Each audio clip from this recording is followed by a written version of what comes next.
O pag mainit, baga maganda yan. Siyempre ka baga dati ka nabenta ko. Hindi 3 isang dang binta mo. 75 bagas ka bata. 75. May mga At syempre ito kaprimdi yung peace lily, yung tawag dito sa amin kasi peace lily. Pero alam ko sensation daw ito. Alam line, may lumalabas dyan na bulaklak after mawala yung bulaklak na ito. So ang ganda ng kanyang kulay, parang tang.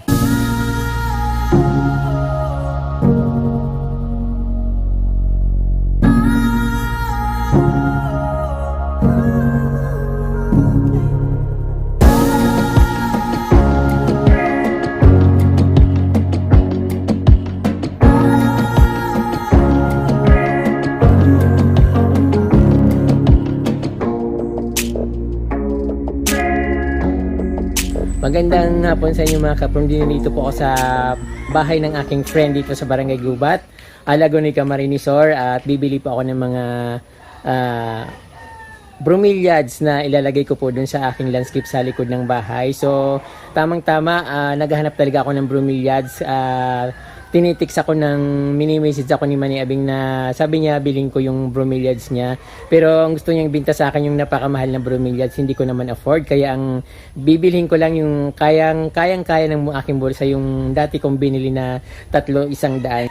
At napakagandang tingnan ng bromeliads na yung lalo kapag nainitan at natatamaan ng araw. So magsa-summer na, kaya itatanim ko lang siya sa lupa na may mga bato-bato. So na-imagine ko na kung gaano siya kaganda at pag lumago siya, at syempre pag naging makulay.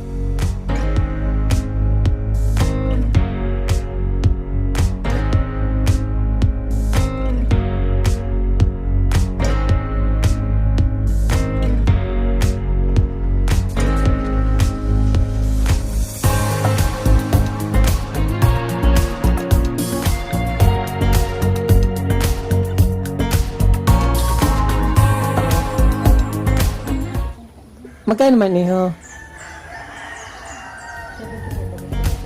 75?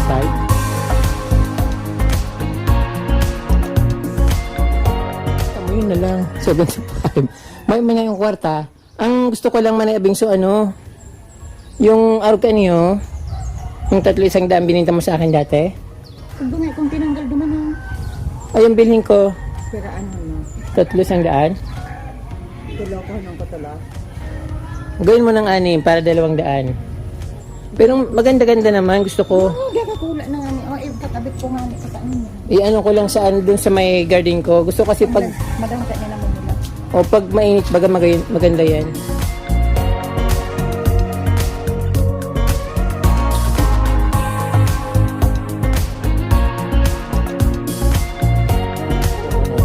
So ito man ay abing yung gusto ko yung mga kasi may inaayos akong Oo. Saka yung gusto ko yung ibang klaseng bromeliads naman, yung ganito yung kaprom yung binibili ko kay Manay Abeng. Kapag nainitan siya, gumaganda, minsan nagiging kulay yellow, minsan nagiging kulay pink.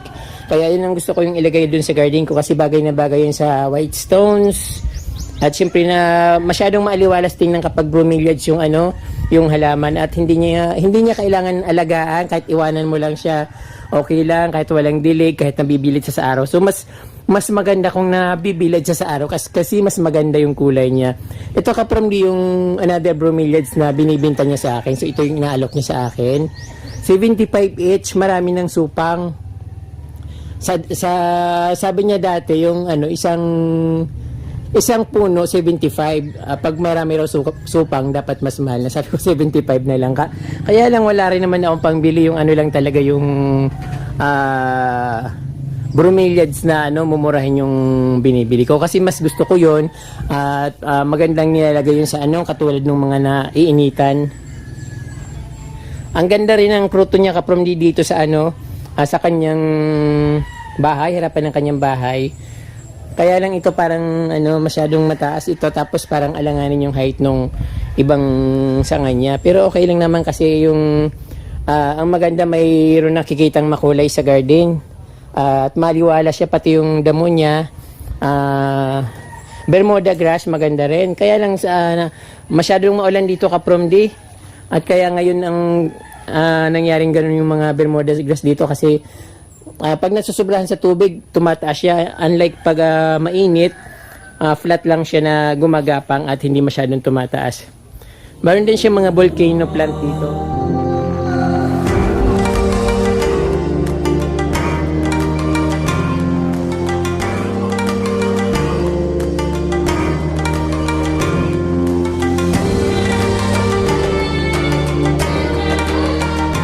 At syempre ito kapamilya yung peace lily, yung tawag dito sa amin kasi peace lily. Pero alam ko sensation daw ito. Maganda siya. Yung hindi siya nawawala ng bulaklak, palaging active yung kanyang pag-flower. After mawala yung bulaklak, may papalit na naman. Tapos ito, katulad nito. Dati itong puti, tapos naging kulay green. Habang tumatagal, nagiging kulay green. Tapos pag medyo old na, mas old sa kulay green, ito nagiging kulay yellow. So, ang gabi sa kanya kapromdi, masipag siyang mamulaklak. Ayun, ang ganda ng kruto ni Manay Abing dito. So, ito yung bromeliads nga na gusto kong ilagay dun sa aking garden. Marami na ako nito doon at dito ko rin binili yun. Tapos yung iba binigay ng pamangkin ko. Din ito yung dragon fruits. May cactus. Ito naman kapromdi yung yung meron akong isa nito. Binintahan niya rin ako dito rin ako bumili dati nung parang 75 yata yung isang piraso nun. Maganda rin siyang tingnan, katulad nito pag flowering siya kapromdi kapag yung nawala na yung bulaklak niya na kulay purple, may lalabas na naman ditong another bulaklak. So hanggang sa maubos niya yung mga bawat na yan. Ito, bawat na yan, line, may lumalabas dyan na bulaklak after mawala yung bulaklak na ito. So, ang ganda ng kanyang kulay, parang tang. Ayun. Hindi ko alam ang pangalan ng bromeliad na ito, pero matagal ko meron na nga ako niyan eh. Ang ganda ng tingnan ka from the girl na girl. Very feminine yung niya, flower niya. Yan, ito naman kapromdi, maraming nakukuha nito dito sa may mga bangin sa ilog na may malapit sa mga bangin, maraming tumutubo na ganyan.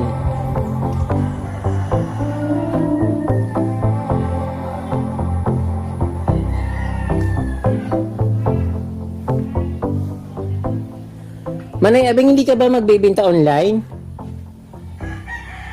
Manay Abeng?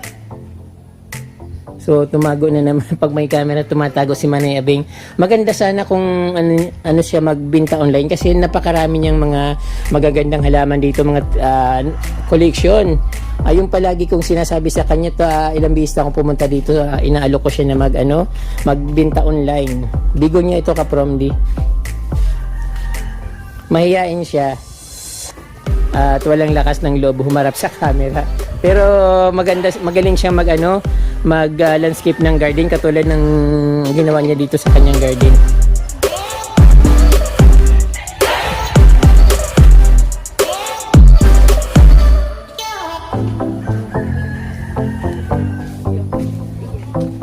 Ito man ay abing hindi mo ito yung pabakal. 75? Biling ko na 75.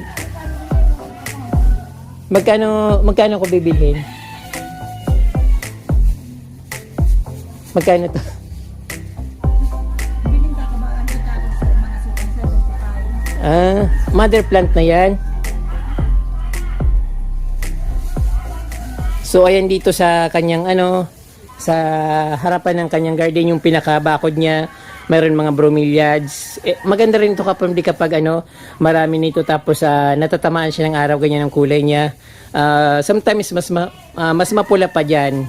Kaya lang dito nga yun, makulimlim at palaging ulan yung problema dito. Pero ang advantage sa maulan, hindi na namin kailangan magdilig ng halaman.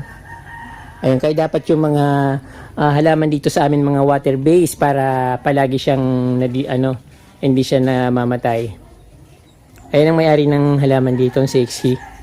Hello Manay Abeng, pakilala ka naman. Hi. So ayan nga, marami siyang halaman dito.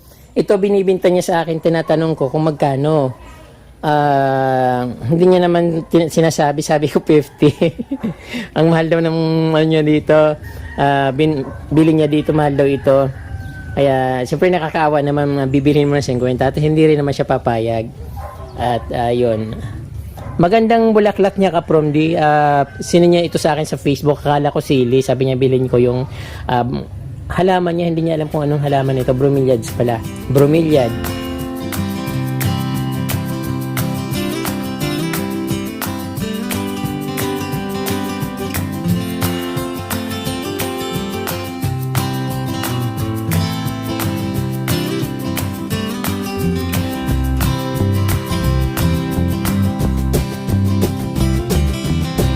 Oo. Ay mga kalatian ni Manay Abing. Kung nagbibinta sana siya online, kaso lang ayaw niya. Marami siyang may ipagbibili dito, may mga succulents, may mga croutons, aglonema. Tapos sa tea plant, marami rin siyang variety ng tea plants. Kalaypa, ayan, ang maganda dito.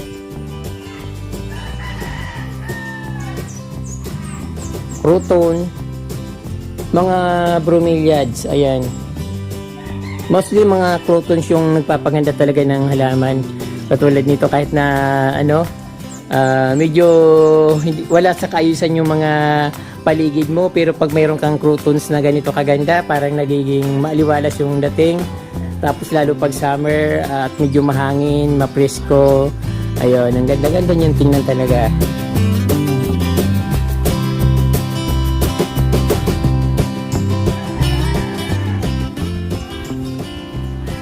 Gano'n tabi man ay Abeng?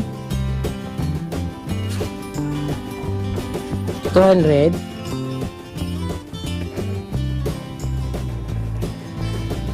Ang ganda, ang dami niyang halaman dito.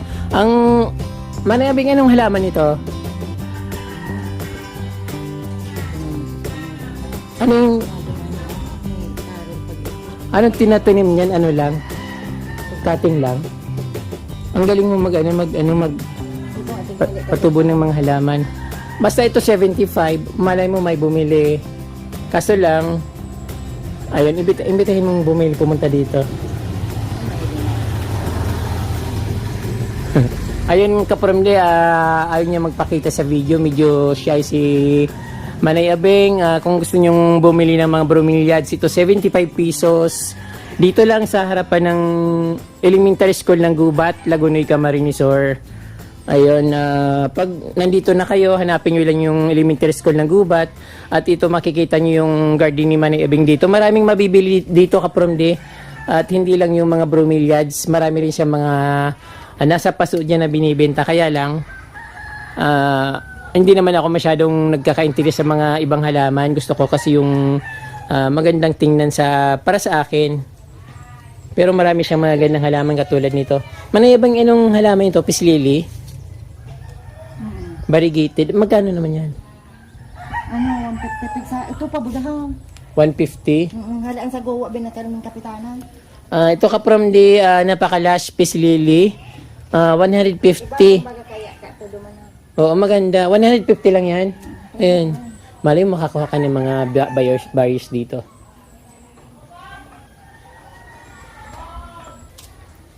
Ayan yung mga plant sealer dyan, mga ka-from mga plant sealer dyan. Baka gusto nyong bumili dito kay Manay Abeng. Matulungan natin si Manay Abeng dito sa kanyang mga halaman na mabawasan ito dahil sobrang dami na kasi. Kailangan niya ng bawasan. Ayun.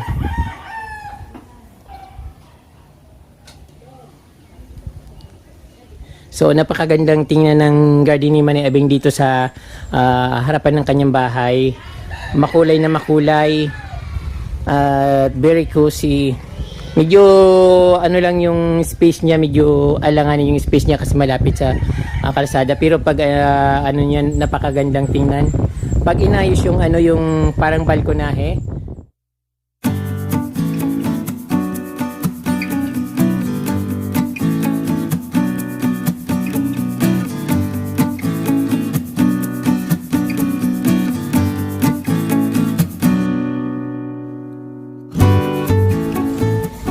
Ito ibang ano to. Manay Abing pinya ba ito? Manay Abing? Masitas yan? Namumunga rin? Yan yata yung kinakain din, no? Pinya rin siya. Then ay may crouton siya.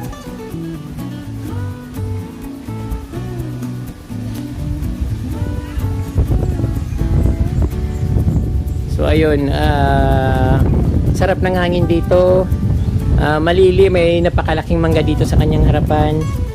Malawak yung space ng kanyang bahay. At yun, malaki yung bahay niya dito.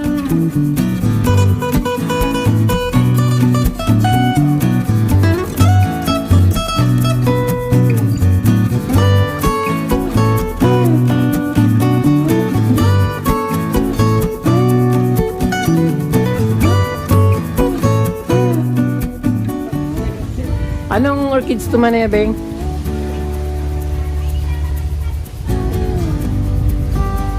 Ngiti ba yan dito sa akin? Ang ganda. Tigpabakan mo rin? Wala nang bulaklak. Ito maganda, may bulaklak. Tapos ito, binibinta mo rin, di ba? Magkano? 150. Ito ka from day 150 raw. Ito napaka-lush, maganda siya. Oo. So, napakaganda ka from day 150. Tapos yung isang variety ng bromeliads, yung 75, napakaraming supang.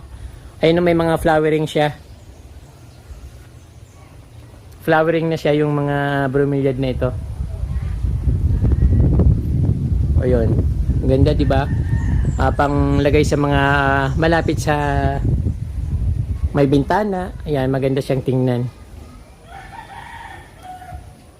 So, Manay Abing, yung nabili ko na sana. Ito, hindi ko kayang bilhin to eh. Magkano ba yun? 100? Kaya kumaintang yan. Ang lalali ko ka magpamura. Binuhusan ko yan ng bitsen. Bitsen? Masarap na to. Lagyan mo asin. So, ito yung nabili ko ka from D worth 200. So, umutang muna ako sa nanay ko. Naghiram ako ng 200 pesos kay nanay ko para mayroon pambili ng bromeliads para maayos ko na yung garden ko dun sa likod ng bahay. Ayan, kailangan ko talaga kasi ng bromeliads para maano ko yung matagal ko nang iniisip. Oo, maganda ito sa init.